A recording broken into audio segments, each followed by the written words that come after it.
지난 금요일 날 본 것처럼 예수님께서 니고데모와 이야기를 하시면서 거듭남, 중생에 대한 말씀을 쭉 하셨죠. 그리고 다시 태어난다는 것이 무엇이냐? 그거는 육적으로 태어나는 것이 아니라 영적으로 다시 태어난다는 것이다. 이렇게 이제 예수님께서 가르쳐 주셨죠. 그러면서 중요한 말씀을 하셨어요. 하나님이 세상을 이처럼 사랑하사 독생자를 주셨으니 이는 그를 믿는 자마다 멸망치 않고 영생을 얻게 하려 하심이라. 이 말씀을 주신 것은 영적인 새로운 삶, 영생. 그래서 영적으로 태어난 사람들은, 예수 그리스도를 믿고 영적으로 태어나는 사람들은 멸망하지 않고 영생을 얻는다라고 하는 말씀을 니고데모에게 주신 겁니다. 니고데모에게 이 말씀을 주셨고, 그러면서 영생에 대한 이야기를 하면서 계속해서 하시는 말씀이 뭐냐면, 그러면 아들이 그의 독생자 예수 그리스도를 믿는 자마다 멸망하지 않는다고 그랬고 영생을 얻는다 그랬는데, 도대체 그 아들을 하나님께서 보내신 이유가 뭐냐? 아까 영생 얻게 하는 것은 맞는데 구체적으로 보내신 것이 왜 그러느냐? 그게 17절에 나와요. 17절을 또 묵상을 해봐야 되는데 우리 16절만 되게 외우고 많은데요. 17절에 보시면 하나님이 그 아들을 세상에 보내신 것은 세상을 심판하려 하심이 아니요 그로 말미암아 세상이 구원을 받게 하려 하심이라. 하나님께서 세상을 사랑해서 아들을 보내주셨는데, 아들을 보내주신 이유는 뭐냐면 세상을 심판하기 위해서가 아니다. 분명히 심판은 존재하는데 심판이 목적이 아니라 세상을 구원하려고 하시는 것이다. 자, 교통신호가 이렇게 있으면 우리가 차를 몰고 가다가 교통신호가 있으면 거기서 딱 서죠. 여러분, 교통신호를 둔 이유는 그걸 어기고서 기뻐하라는 것도 아니고, 그걸 어겼을 때 아이고 어떡하지 그런 것도 아니라 알아서 멈추라 그런 뜻이에요. 이걸 잘 지켜야 된다 그런 말이에요.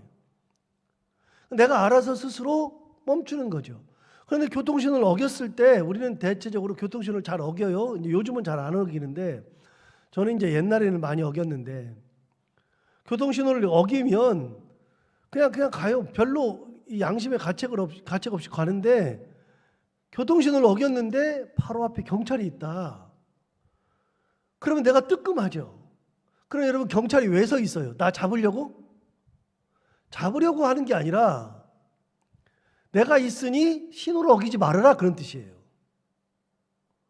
저는 가장 교통신호를 어기고서 가장 뜨끔하고 창피했던 경우가, 전에 교회에 있을 때 신방을 가는데 신방대원을 뒤에 태우고 유턴을 하려면 저기까지 가야 돼. 1km를 가야 돼요. 그런데 집은 바로 옆이야. 그래서 거기서 확 돌았거든요. 돌았는데 경찰이 있는 거예요. 뒤에 신방대원까지 태우고서 얼마나 창피한지. 그래가지고 몸둘 바를 모르겠더라고요. 그러니까 경찰을 딱 보는 순간에 제가 어떻게 했냐면 유턴을 딱 했다가 경찰이 그 앞에 있으니까 골목길로 들어갔다고요. 그냥 가서 그냥 경찰을 만나지 차라리. 골목길로 들어가가지고 피하고 한참 있다가 나왔어요. 그래서 염치 없어가지고 웃었는데 뒤에 계시는 분도 얼마나 염치 없었을까요? 여러분, 경찰이 서 있는 이유는요, 나를 잡으려고 서 있는 게 아니라 내가 있으니 조심하라 그 뜻이에요. 예수님께서 이 땅에 오신 것은 죄인들이 예수님을 보면 뜨끔해요.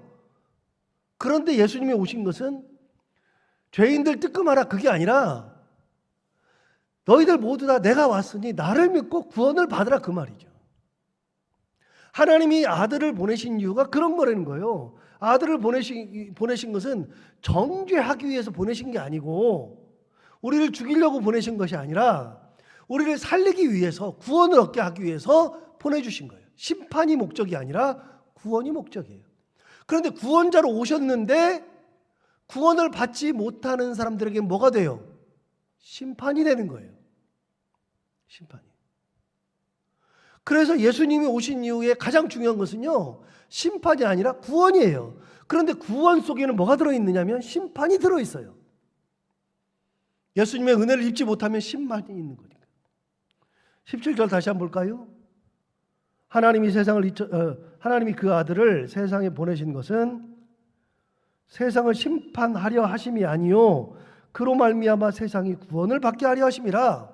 심판이 목적이 아니라 구원이 목적이라 그 말이죠. 우리를 다 살리려고 하는 것이 목적이다. 니고데모랑 얘기했잖아요. 다시 태어나야 한다. 다시 태어난다고 하는 것을 이야기할 때 그래서 내가 온 거다라고 얘기했는데, 내가 오면은 나를 믿으면서 다시 태어나고 구원을 받는다 그 말을 하는데, 그 이면에는 뭐가 들어있어요? 그렇지 않으면 심판이 임하는 거다. 심판이 주가 아니에요. 구원이 주예요. 아이가 문제 생겼을 때 아빠가 딱 나타나면 아이를 죽이려고 나타나는 게 아니라 살리려고 나타나는 거예요. 우리 어렸을 때 이제 우리 세대는 그랬으니까 아이를 많이 때리면서도 키웠잖아요. 안 때리는 분도 계셨지만 아이를 때리면서 키우고 혼내기도 했는데, 여러분, 혼내고 때리는 것은 애를 죽이려고 하는 게 아니라 뭐 하려고요? 살리려고 하는 거예요. 제가 우리 아이들을 많이 때리기도 했는데 그 아이들 때리고 나서는 꼭 약을 발라주면서 얘기를 했어요. 아빠가 너를 때리는 이유는 아빠가 너를 안 때리고 너를 가르치지 않으면 네가 세상에 가서 사람들이 너를 보고서 미워하게 된다. 네가 버릇이 없으면 사람들이 너를 버릇없다 그러고 너 사람 취급 안 한다. 사람들에게 사랑을 받기 위해서는 아빠한테 혼나야 된다. 꼭 얘기해 줬거든요. 맞잖아요. 아빠가 때리는 거는 얘를 죽이려고 하는 게 결코 아니에요. 애를 살리려고 하는 거죠. 사랑받게 하려고. 예수님이 우리에게 오신 것은 우리를 죽이려고 오신 게 아니라 살리려고 오셨는데, 구원이 목적인데 구원 받은 존재로 살지 않으면 구원받지 못하니까 뭐가 와요? 심판이 오는 거예요. 하나님이 보내신 것도 구원을 받게 하려 하십니다. 18절 볼까요? 그를 믿는 자는 심판을 받지 아니하는 것이요 믿지 아니하는 자는 하나님의 독생자 이름을 믿지 아니함으로 벌써 심판을 받은 것이니라. 잘 봐요. 그를 믿는 자는 심판을 받지 않아요. 그렇잖아요. 영생을 얻으니까 심판을 받지 않아요. 그런데 믿지 아니하는 자는 어떤 자냐? 하나님의 독생자의 이름을 믿지 아니함으로 벌써 뭘 받았어요? 심판을 받았어. 자, 하나님이 심판을 했어요. 자기가 받는 거예요. 자기가 받는 거예요. 벌써 심판을 받아요. 그러니까 믿지 않는 것 자체가 심판이에요. 믿지 않는 것 자체가. 하나님이 그를 심판한 적이 없어요. 스스로가 심판을 받는 거예요. 벌써 심판을 받는 것입니다. 그래서 예수 믿지 않는 것이 심판을 받는 거예요. 구원받지 못하는 것이 심판을 받는 거예요. 그래서 심판은 하나님이 주시는 것이 아니라 자기가 미리 받는 것이 심판이다. 예수님을 보내심으로 해서 그렇게 갈려졌다. 그 얘기를 하는 거죠. 그런데 여러분, 성경을 보시면 심판 앞에 번호가 있어요. 1번이든 2번이든 번호가 있어요. 심판 앞에 번호가 있는데, 번호가 제 거는 2번으로 돼 있는데 번호 내려가서 보시면 심판에다가 뭐라고 돼 있어요? 정죄라고 돼 있어요. 그러니까 이렇게 바꾸면 돼요. 18절을 이렇게 바꾸면 돼요. 그를 믿는 자는 정죄를 받지 아니하는 것이요 믿지 아니하는 자는 하나님의 독생자의 이름을 믿지 아니하므로 벌써 정죄를 받은 것이니라 그랬죠. 그러니까 심판은 정죄인데 19절을 봐봐요. 19절에 뭐라고 돼 있냐면 그 정죄는 이것이니 이렇게 했죠. 그러니까 심판 얘기했다가 정죄 얘기했다 그랬는데 같은 얘기예요. 심판과 정죄는 같은 거예요, 지금. 그래서 정죄를 받는다 그랬잖아요. 정죄를 받는데 정죄가 뭐냐? 19절에 정죄는 이것이니 곧 빛이 세상에 왔으되 사람들이 자기 행위가 악함으로 빛보다 어둠을 더 사랑한 것이니라. 무슨 정죄? 정죄받은 것이 뭐예요? 어둠을 사랑하는 것이 정죄된 거예요. 어둠을 사랑하는 거. 그러니까 어둠을 사랑하는 것은 끝인데, 끝이 아니라 어둠을 사랑하는 것 자체가 자기에게 오는 심판이에요. 빛을 두지 않았기 때문에. 자, 지난번에 1장을 얘기할 때 제가 빛을 얘기했어요. 예수님을 빛이라고 얘기했어요. 빛이 우리한테 오시면, 우리 가운데 들어오시면 내게 뭘로 채워져요? 빛으로 채워지죠. 예수님이 빛이시니까 빛으로 채워져요. 이렇게 빛으로 채워지는데 내가 그러니까 빛으로 바뀌는 거예요. 그러니까 내가 어두운 사람이었다가 예수님이 오심으로 해서 내가 빛으로 바뀌었죠. 빛이 들어오면 어떤 일이 벌어진다고요? 긍정적으로 바뀐다고요. 부정적일 필요가 없잖아요. 주님이 계시니까 긍정적으로 바뀌어요. 성격이 밝아요. 빛이 왔으니까 밝아요. 그래서 굉장히 밝은 성격이 되고 긍정적이 되고 좌절하지 않아요. 고난 속에서도 좌절하지 않고 슬퍼하지 않고 괴로울 필요가 없어요. 빛이 계시니까. 빛이 오셨으니까. 빛이 오시면 내가 밝아지고 긍정적이 돼요. 어떤 고난과 역경이 왔어도 괜찮아요. 그런데 내가 밝은 빛이 되면, 예수와 함께 빛이 되면 어두운 곳에 내가 들어갔을 때 그 어두운 곳을 내가 뭘로 밝혀요? 예수 그리스도의 빛으로 밝히죠. 그럼 그 모임이 뭘로 바뀌어요? 빛으로 바뀌어요. 그러니까 내가 결혼을 했는데 그 집안이 그런 집안이야. 그런데 제가 결혼해가지고 들어갔는데 그 집안에서 내가 빛이신 예수 그리스도와 함께 있으므로 그 가정을 뭘로 바꿔요? 빛으로 바꾸는 거예요. 빛으로. 가정이 빛으로 바꾸고 가정이 콧바뜨리고 사는 가정이 아니라 웃는 가정으로 바꾸는 거예요. 바꾸지 못하면 내가 빛이 적은 거예요. 빛이. 그래서 내가 예수 그리스도의 빛을 머금으면 밝아지면서 긍정적이면서 웃으면서 그렇게 산단 말이에요. 그런데 예수님이 계시지 않으면 내가 어두워요. 모든 일에 좌절하고 모든 일에 콧바뜨리고 모든 일에 괴로워하고 모든 일에 울고 살고 그렇게 살아요. 이거 자체가 정죄란 말이에요. 이게 화란 말이에요. 화. 주님이 계시지 않는 것 자체가 우리가 구원을 받고 못 받고의 문제가 아니라 이 땅에서도 주님이 계시지 않으면 이거 자체가 화예요. 화. 정죄를 받는 거다. 빛이 왔으되 빛을 믿지 아니하고 빛을 받지 못해요. 그러니 여러분, 우리가 예수 잘 믿는 사람들은요, 내가 밝아지지만 가정이 밝아지고 예수를 잘 믿는 사람들이 모인 교회 공동체가 밝아야 되는 거예요. 전체가, 교회 공동체가. 목사가 빛이 밝아야 성도들이 밝아지는 거예요. 저는 그 믿음이 있어요. 저한테는.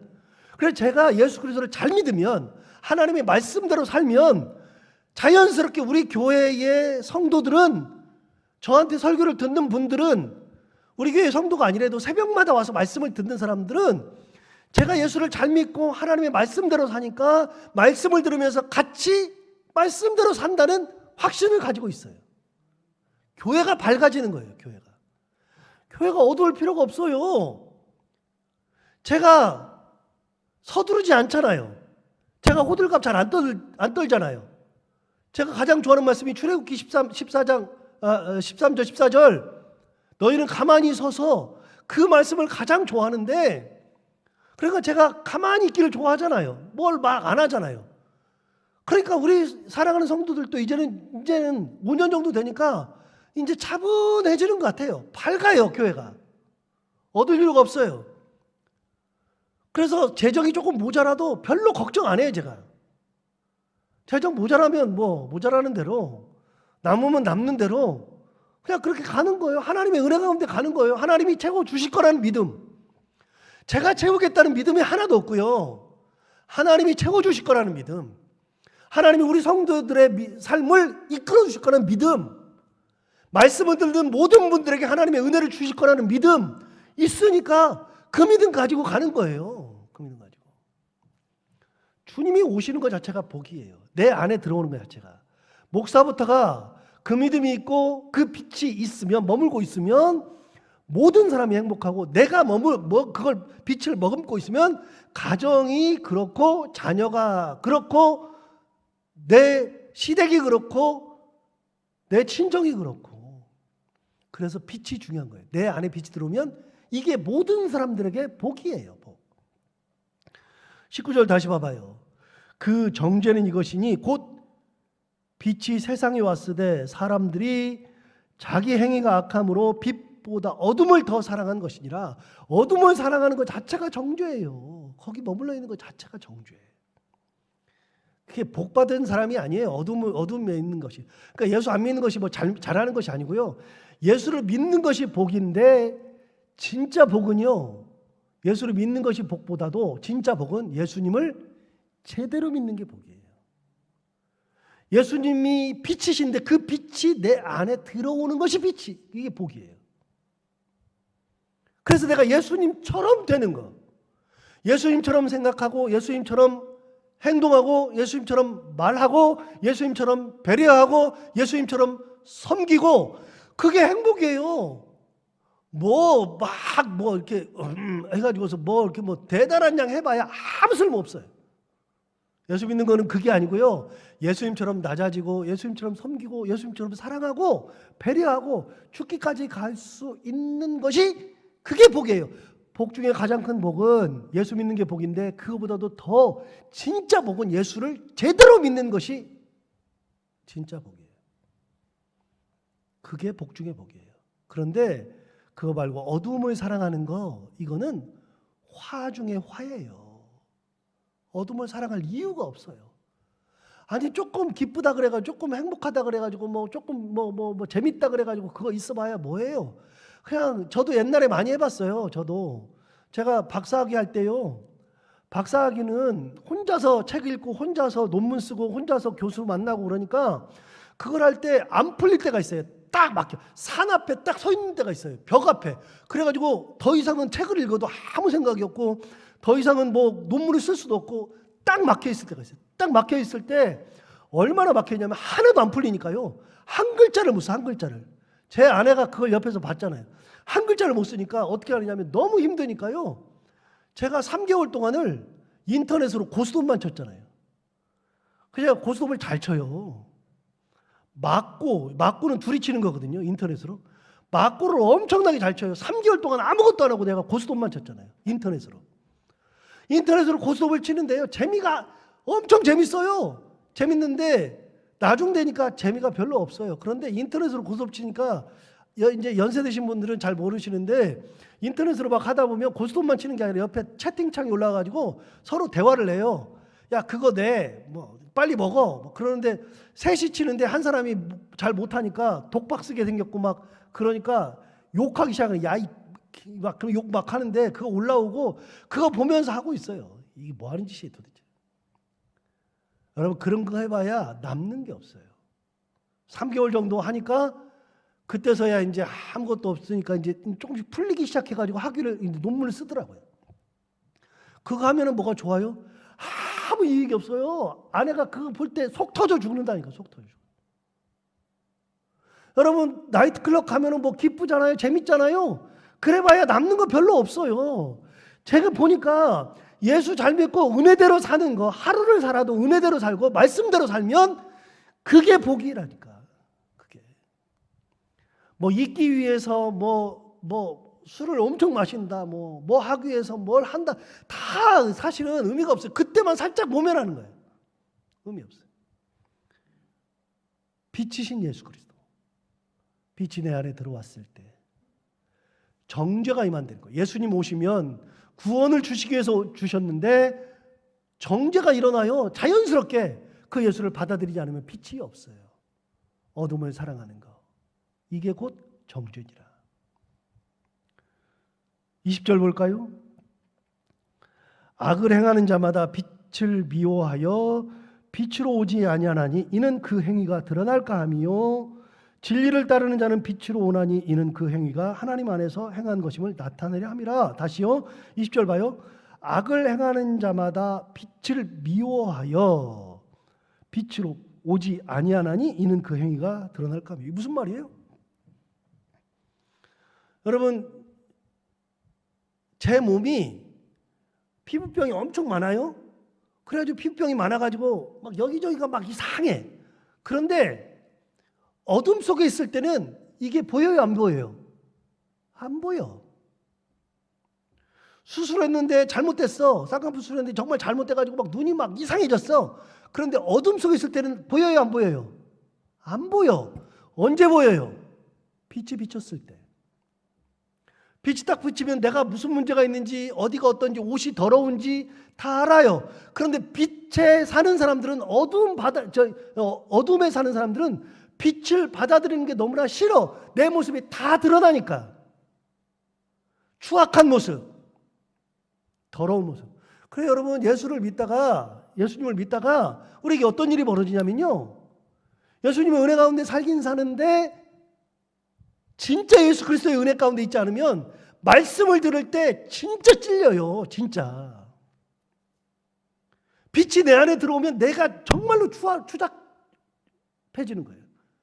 야, 내가 이런 존재밖에 안 됐나?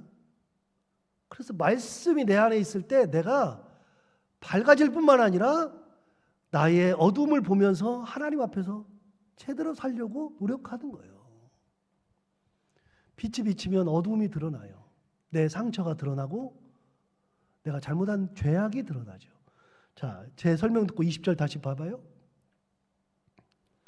악을 행하는 자마다 빛을 미워하여 빛으로 오지 아니하나니 이는 그 행위가 드러날까 함이요. 악을 행하는 사람들은요, 자기 행위에 악이 있기 때문에 빛이 오면 악이 다 드러나. 악이. 그래서 빛을 사랑하지 않아요. 빛을. 그런데 어떻게 하느냐? 악을 행하지 아니하고 빛을 받아들이면, 문제는 내가 악이 있었는데 빛을 받아들이면 그때부터 내게 치료가 일어나는 거예요. 치유가. 주님이 오셔야 회개를 하죠. 주님이 오셔야 이게 잘못됐다는 것을 깨닫고 안 살려고 노력하죠. 그러면서 회개하면서 노력하면서 내 어두움, 악을 걷어내는 거예요. 점점 하나 둘 걷어내고 내 안에 뭘로 채워요? 빛으로 채우는 거예요. 깨끗한 나, 주님이 빛으로 오셔서 나를 채워주시면서 내가 바뀌는 거예요. 여러분, 주님이 오셔야, 그래야 내가 복된 삶이다. 주님이 계시지 않으면 의미 없어요. 잠시 기쁘고 잠시 뭔가 좋은 것 같아도 아무 의미가 없어요. 그래서 우리 주님, 그 주님의 은혜, 빛으로 오신 예수 그리스도, 그분이 우리 가운데 오셔서 우리를 살리시는, 생명이 되시는 그런 놀라운 역사의 삶을 살아가는 저희들 모두가 다 되기를 바랍니다. 기도하겠습니다. 하나님 아버지, 감사합니다. 오늘 빛으로 오신 예수 그리스도를 함께 묵상하면서 빛으로 오신 예수 그리스도와 함께 동행하는 것이 얼마나 큰 복인지 다시 한번 깨닫게 해주셔서 감사합니다. 하나님 아버지, 우리가 행위가 악함으로 빛보다 어둠을 더 사랑한다, 행위가 드러날까 하여 빛을 받지 않는다, 요한이 얘기했던 것과 같이 정말 우리가 그럴 때에는 예수님 앞에 나아갈 수가 없습니다. 우리를 붙드시고 인도하시는 하나님의 은혜 가운데 예수 그리스도, 빛이신 예수 그리스도를 받으며 우리가 세상을 사랑하지 아니하고 어둠을 사랑하지 아니하고 오로지 빛이신 예수 그리스도를 바라보며 내가 빛으로 가득 차서 내 삶이 변하고, 내가 빛으로 가득해서 내 가정을 빛된 가정으로 바꾸고, 내가 빛으로 가득해서 우리 교회를 빛된 교회로 바꾸고, 내가 빛으로 가득해서 내가 일하고 있는 모든 곳을 예수님의 빛으로 밝히고, 그러면서 예수님의 은혜 가운데 살아갈 수 있는 저희들 다 되게 하여 주옵소서. 하나님 아버지, 오늘도 이 말씀을 하루 종일 묵상하며 살게 하여 주옵시고, 오늘도 해야 되는 것들 기쁨으로 감당하게 하시고, 만나는 이들과 함께 웃고 행복한 하루를 보내게 하여 주옵소서. 예수님 이름으로 기도하옵나이다.